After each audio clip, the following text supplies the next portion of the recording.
Hello po guys, magandang hapon po sa ating lahat. Ayan, nandito po si Kuyang Alex para ibahagi at ipakita po sa inyo guys yung pinunla ko po na seeds or seedlings po ng guapol. Ito na po sila guys. Ayan, yung guapol po guys, yun po yung mga malalaking bayabas po, yung hybrid po na bayabas. Ito na po sila guys. Ayan, at syempre, mayroon po tayong mga disposable na baso po guys. Tapos, ilagyan po natin ng garden soil guys.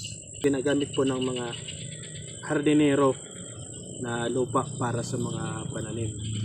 So, ayan, dito po natin guys ilalagay yung ating mga punla po ng ating guapol or yung hybrid po natin na bayabas. Kasi lumalaki na po sila at magiging crowded na po ito guys, kaya ililipat na po natin dito guys.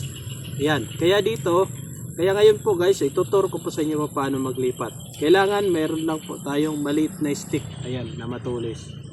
Ito lang po yung gamit ko yung Alex. Syempre kailangan meron po tayong paglalagyan na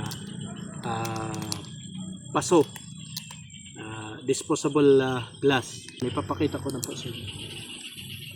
Dapat guys, maingat lang po tayo sa pagkuha po ng ating mga punla dahil sensitibo po ang mga hybrid po na bayabas or guapol. Maingat lang po tayo guys. Ganun lang po. Ayun.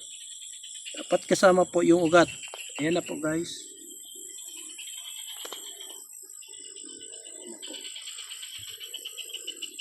Tapos, syempre, lagay na po natin. Ayan. Kapag magtatanim po kayo guys or maglilipat, dapat medyo malamig po yung panahon or hindi po gaanong mainit. Ayan.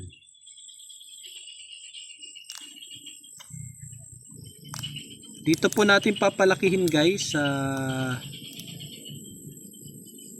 disposable na baso. Ganun lang po guys yung proseso. Kuha na po ulit.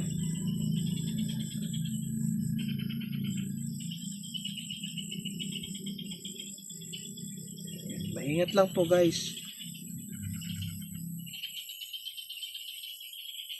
Lakihan po natin ng butas para shot na shot po yung kanyang mga ugat.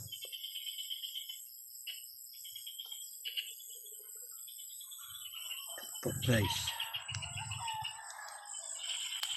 So, ayan nga po guys, sana nakatulong na naman po ang video ko po na ito kung paano po maglipat ng seedlings ng guapol or yung hybrid po na bayabas.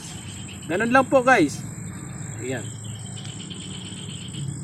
Ayan, ako po ulit si Kuyang Alex. Thank you for watching and God bless po sa ating lahat. Paalam!